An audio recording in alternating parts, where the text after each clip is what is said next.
Docteur Synapse. Le foie est un organe extrêmement important. Il représente notre usine interne. Je m'explique.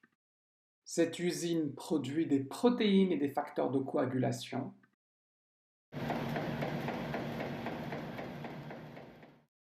Cette usine stocke les glucides sous forme de glycogène et participe à l'élimination de déchets tels que l'ammoniac. Afin de fleurir, cette usine qu'est le foie a besoin de transporteurs pour livrer la marchandise. Ce transporteur est le sang, qui est représenté ici comme un camion. Ce camion rentre grâce à la veine porte après avoir parcouru tout le torrent circulatoire. Il arrive vide et sale. Bien retenir que le camion est dépourvu de marchandises et complètement sale, la saleté étant l'ammoniac. À sa sortie de l'usine, les camions vont livrer les facteurs de coagulation et les protéines à l'organisme. Et vu que c'est une usine de qualité, le camion sortira bien sûr propre, c'est-à-dire dépourvu d'ammoniac. L'un des rôles essentiels du foie est de métaboliser l'oestrogène. L'oestrogène va être transporté vers le foie par notre fameux camion grâce à une remorque. Il sera ensuite métabolisé par le foie, d'où l'absence de remorque à la sortie de l'usine. Le dernier point essentiel est que notre usine se situe sur une autoroute ayant un débit de passage de camions très élevé, appelé aussi veine porte. Quelles sont maintenant les causes qui vont endommager notre usine de façon irréversible et médicalement parlant qui vont causer la cirrhose? Les 4 causes les plus fréquentes dans les pays développés étant virale, l'hépatite C et l'hépatite B, alcoolique, l'hémochromatose et la stéatohépatite non alcoolique. Nous allons réaliser une biopsie du foie, et cela afin de voir ce qui se passe à l'échelle cellulaire. Ici, je représente les hépatocytes, la veine centrale, la veine porte l'artère hépatique et les sinusoïdes. Je dessine ici une cellule extrêmement importante dans le processus de la cirrhose, appelée cellule de Kupfer. Elle est pour l'instant en train de dormir. Surtout évitez de la réveiller. Au niveau des canalicules biliaires passe bien sûr la bile. Ici, vous voyez que les hépatocytes sont en bonne santé. Ils sont tous souriants. Vient ensuite s'abattre sur eux les différentes causes de cirrhose. Il existe bien sûr d'autres causes telles que l'hépatite auto-immune, la cirrhose biliaire primitive, la cholangite sclérosante, certains médicaments tels que le méthotrexate. Ceci entraîne une nécrose et ou apoptose des hépatocytes. La lésion des hépatocytes va entraîner l'activation des cellules stellaires. Ces cellules stellaires vont ainsi sécréter de la TGF-bêta permettant la synthèse du collagène. Qui dit collagène dit fibrose et ensuite cirrhose. Retenez que la lésion des hépatocytes va aussi libérer de la bilirubine.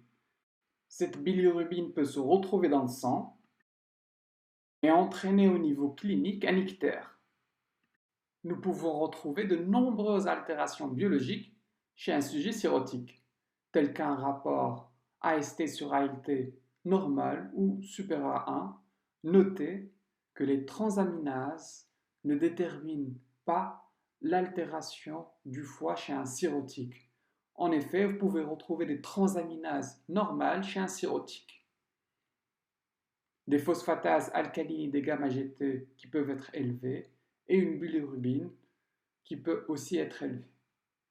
Vous devinez bien qu'on a commencé à parler de la décompensation de la fonction hépatique, c'est-à-dire la faillite de l'usine. Plusieurs points de cette faillite vont être détaillés. En premier, l'insuffisance hépatocellulaire, qui est due à la lésion du foie. Qui dit faillite dit diminution de la production. diminution de la production des protéines, diminution de la livraison des protéines par le camion. Nous aurons à la biologie une diminution de l'albumine. Retenez que l'albumine est la protéine la plus abondante dans le sang. Elle joue un rôle majeur dans le maintien de la pression oncotique. Sa diminution associée à l'hypertension portale entraînera chez le patient de l'acide ainsi que des œdèmes des membres inférieurs. Au niveau biologique, nous pouvons aussi retrouver une hyponatrémie hypervolémique. L'hypertension portale peut entraîner une translocation bactérienne par des BGN par exemple, entraînant une péritonite bactérienne spontanée. Qui dit faillite dit aussi diminution de la production des facteurs de coagulation, absence de transport des facteurs de coagulation par le camion. Au niveau biologique, on aura une diminution du PT due à un déficit en facteurs 5 et 7, ainsi qu'une diminution de l'absorption de la vitamine K, ce qui peut causer au niveau clinique des pétéchies et du purpura. Vu que notre usine est en faillite, à un certain moment, ces stocks de glycogène vont être épuisés. Ceci est dû à une augmentation du métabolisme catabolique, entraînant une fatigue, une anorexie. Au niveau biologique, ceci peut entraîner une hypoglycémie. Néanmoins, la cirrhose peut aussi entraîner un diabète.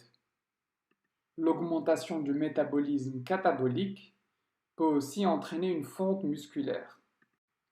Vu que le foie ne produit plus et ne stocke plus, le dernier de ses soucis est d'éliminer les déchets.